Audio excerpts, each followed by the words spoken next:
Gus Shin's legacy lives on in every scientist conducting research at the Amundsen Scott South Pole Station, in every pilot landing safely on polar runways that were once considered impossible to reach,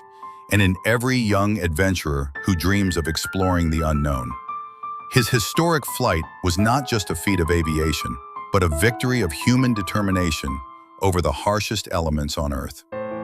Gus's life serves as a powerful reminder that true heroes often live not for glory, but for the quiet satisfaction of knowing they have pushed humanity one step further into the great unknown. His journey embodies the very essence of courage, discipline, and service,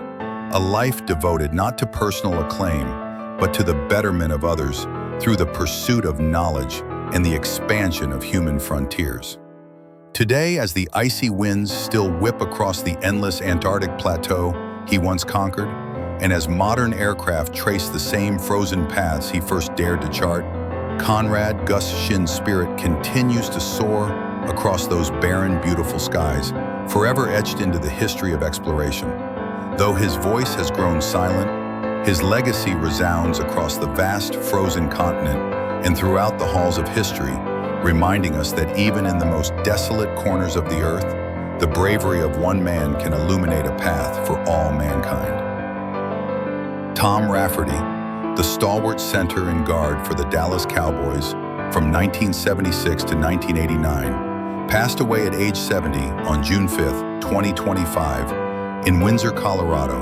after suffering a stroke and being hospitalized since early May. A natural but sudden descending curtain on a life defined by grit, intelligence, and unwavering determination. From his early days in Syracuse, New York, where he excelled as a two-sport star at Fayetteville Manlius High School, through his collegiate success at Penn State as a standout offensive lineman under Joe Paterno, earning All-East and All-American honors in 1974 and 1975, and leading his team to an undefeated season, to becoming a fourth-round draft pick in 1976 by the Cowboys, an acquisition that would prove invaluable to America's team as he quickly rose from backup to a fixture of Tom Landry's vaunted 4 Irishmen and a Scot offensive line, alongside Pat Donovan, Jim Cooper, and Herb Scott, delivering matchless versatility by starting at right guard in Super Bowl 12, helping secure a 27-10 championship over Denver, shifting to center in 1981, and anchoring the line for the next 9 seasons, including an appearance in Super Bowl 11, starting an incredible 167 consecutive games, a franchise record at the time, and playing in 203 regular season and 18 postseason contests, earning immense respect for his intelligence, toughness, and reliability traits that made him a beloved teammate of legends like Roger Staubach, Tony Dorsett, Danny White, and Troy Aikman, and the unsung hero behind Tony Dorsett's record-setting 99-yard touchdown run on Monday Night Football in 1983. But even after stepping away from the gridiron following the 1989 season, Rafferty's extraordinary resilience continued to shine through, as in 2008, when diagnosed with transverse myelitis, he refused a wheelchair and refused to give up, enduring 48 days of hospitalization and intensive rehabilitation before relearning to walk, a testament to his indomitable spirit and the same relentless work ethic that defined his NFL career. After football, he earned a BS from Penn State and an MBA from UT Dallas, transitioned into a successful career in sports equipment sales, remained a humble family man in Keller, Texas, later moving to Colorado to be near grandchildren,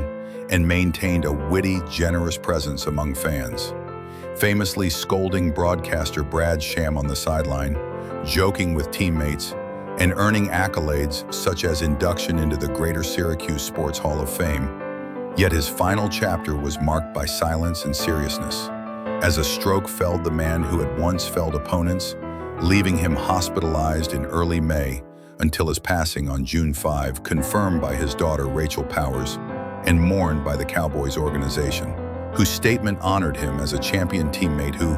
always approached the game by doing the right thing, with broadcaster Brad Sham calling him quick, smart, tough, and reliable, and a great human. Sentiments echoed by fans and former colleagues who celebrated his legacy of professionalism on and off the field, his unbreakable durability, his mentorship, and his unassuming kindness. A life lived with integrity that transcended touchdowns, line calls, and record stats to touch countless lives. The man who did the right thing now rests after a stroke that ended both his body's fight and his final consecutive days of untold character, leaving behind a wife, Donna, children, Rachel and Michael, grandchildren, and a fan base that remembers him not only as a Super Bowl champion, but as the Iron Man center who in both victory and vulnerability showed the world what resilience truly means, forever cementing his place not just in Cowboys lore, but in the broader American football tapestry as one of its most dependable, respected, and deeply human figures.